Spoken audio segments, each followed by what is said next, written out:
ہمارا ایک دوست تھا، انتقال کر گیا، بہت محبت کرتا تھا. مجھے کہ مجھے تجھ سے محبت ہے، تو زہر دے تو زہر کھاؤں. میں کہ زہر کوئی کھانے کی چیز ہے؟ تو مجھے کہہ رہے کہ تو زہر کو بیکار سمجھتا ہے. میں کہ اور کیا، کہ تو اس کو معلوم نہیں ہے. وہ پڑھا لکھا آدمی ہے، تو اس کو معلوم نہیں ہے. مجھے کہا کہ تیری حکومت نے سانپوں کا فارم بنایا ہے. یہ مجھے کہا کہ مرغیوں کے فارم ہوتے ہیں. کہ تیری حکومت نے سانپوں کا فارم بنایا ہے، اور تحقیق یہ ہے کہ 40% سانپ وہ ہیں جن میں زہر ہے، سم قاتل جس کو کہتے ہیں، اور 60% وہ ہے جن میں زہر نہیں ہے، تیزاب ہے، اور وہ زہر کھینچا جاتا ہے سانپوں میں سے. کیوں؟ بعض بیماریاں ہوتی ہیں ان کے لیے زہریلی دوا چاہیے. تو زہر کہاں سے آئے گا؟ تو مجھے کہا زہر کہاں سے آئے گا؟ زہر تو سانپ میں ہی ہوتا ہے، کہ دوائیں اس سے بنتی ہے. اور بعض جو بیماریاں ہوتی ہیں مہلک، یہ اس کا علاج اس سے ہوتا ہے. یہ ہے کہ اللہ نے سب چیزیں تمہارے لیے پیدا کی. تو کچھ چیزوں کا فائدہ بلا واسطہ ہوتا ہے، کچھ چیزوں کا فائدہ بال واسطہ ہوتا ہے، لیکن پیدا کی گئی ہے سب ہمارے لیے. جی ہاں، اللہ کی حکمت ہے.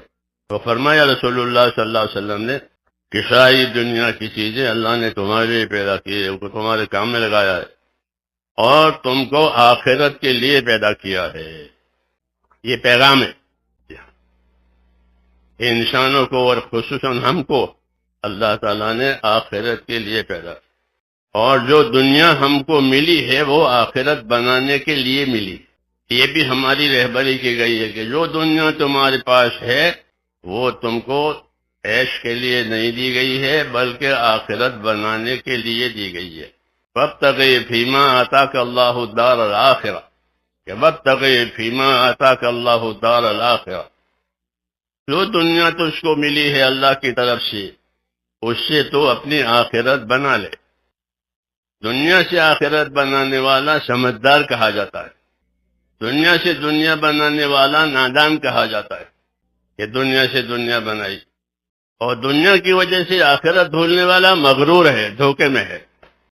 یہ ہے کہ دنیا سے دین بنا آخرت بنانے والا سمجھدار ہے، کہ فانی سے باقی بنا رہا ہے، وہ سمجھدار ہے. الکیس من دان نفسہ وعمل لما بعد الموت، کہ باہوش آدمی وہ ہے.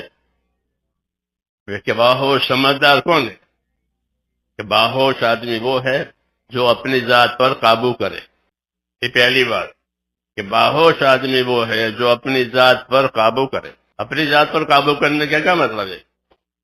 کہ اپنی ذات پر قابو کرنے کا مطلب یہ ہے کہ اپنے آپ کو اللہ کی رضا والے کاموں میں لگاوے، اس کی ناراضگی سے بچائے. یہ قابو کرنے کا مطلب ہے.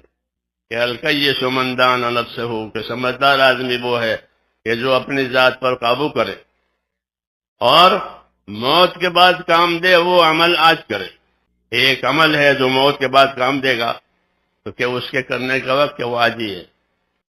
تو وہ سمجھداری کی بات بتائی ہے کہ الکیس من دان نفسہ وعمل لما بعد الموت والعاجز من اطاع نفسہ ہواہا وتمنى علی اللہ الامانی. اور نادان وہ ہے کہ اپنے آپ کو اپنی منچاہی کے پیچھے، اپنی خواہشات کے پیچھے لگائے، اور اللہ سے امید بھی رکھے. کہ یہ نادانی کی بات ہے. آدمی کو جو چیز ملتی ہے اس کے دو سبب ہیں، ایک تو اس کی کوشش اور ایک اس کی نیت. اللہ اس کی نیت پر اس کو دیتے ہیں، اس کی کوشش پر دیتے ہیں. لیس للانسان الا ما سعى اور لکل امرئ ما نوى، کہ ہر آدمی کو وہ ملے گا جو اس کی نیت میں ہے، ہر آدمی کو وہ ملے گا جو اس کی کوشش، جس کی وہ کوشش کر رہا ہے. یہ رہبری ہے ہمارے لیے کہ اپنی نیتوں کو صحیح کرنا، اپنی محنتوں کو صحیح کرنا. ایک ہی راستہ ہے کہ ساری کائنات اللہ کی ہے، اللہ کے تابع ہے. اللہ کے ارادے کے بغیر کچھ ہوتا نہیں ہے. جو ہوگا اللہ کے چاہنے سے ہوگا، اللہ کریں گے.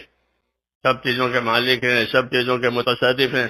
جی ہاں، اس لیے پہلا سبق یہ ہے کہ ہمارا معاملہ اللہ تعالیٰ سے صحیح ہو جائے. اس کو فرمایا کہ من اصلح ما بینہ وبین اللہ اصلح اللہ ما بینہ وبین خلقہ، کہ جس نے اپنا معاملہ خدا سے صحیح کر لیا اس کا معاملہ ساری کائنات کے ساتھ صحیح ہو گیا. اور جس نے اپنا معاملہ بگاڑا اللہ سے، کہ ساری کائنات سے اس کا معاملہ بگڑ جائے گا۔ اللہ نے حالات کو اپنے قبضے میں رکھا ہے، اسباب بندوں کے قبضے میں دیے ہیں۔ یہ ترتیب ہے، حالات اللہ نے اپنے قبضے میں رکھے ہیں، اسباب بندوں کو دیے، بندوں کو اسباب دیے ہیں امتحان کے لیے، بندوں کو اسباب دیے ہیں امتحان کے لیے۔ ہاں، یہ اسباب تمہارے پاس ہیں، تمہارے پاس رکھو، لیکن تم اپنے آپ کو امتحان میں سمجھو۔ یہ اللہ دیکھیں گے کہ ان کو اسباب دینے کے بعد یہ کیا کرتے، اپنی زندگی کیسے گزارتے ہیں۔ یہ سب کے لیے ہے کہ اللہ نے جو اسباب دیے ہیں وہ امتحان کے لیے دیے ہیں۔ ہاں، رسول صلی اللہ علیہ وسلم فرماتے ہیں کہ دنیا ہری بھری ہے اور میٹھی ہے۔ دنیا کیسی ہے؟ ہری بھری، حلوۃ خضراء، میٹھی بھی ہے، ہری بھری ہے۔ یہ تشبیہ ہے۔ شروع کی جو گھاس اگتی ہے، اب تو شہری زندگی ہو گئی نا آپ لوگوں کی، اس سے ہم سے پوچھو گاؤں والوں کو، جو بارش شروع کی ہوتی ہے اور اس سے جو سبزہ اگتا ہے وہ بہت ملائم ہوتا ہے، ریشم کی طرح، اور بہت میٹھا ہوتا ہے جانوروں کے لیے۔ اس کی طرف اشارہ ہے کہ دنیا ہری بھری اور میٹھی ہے۔ تو وہ سبزہ جو پہلی دفعہ اگے گا پہلی بارش سے، وہ ایک دم ملائم، نرم اور میٹھا۔ جب جانور اس کو چرتا ہے تو بڑی رغبت سے چرتا ہے، اس کو پیچھے سے کوئی مارے تو بھی نہیں ہٹے گا۔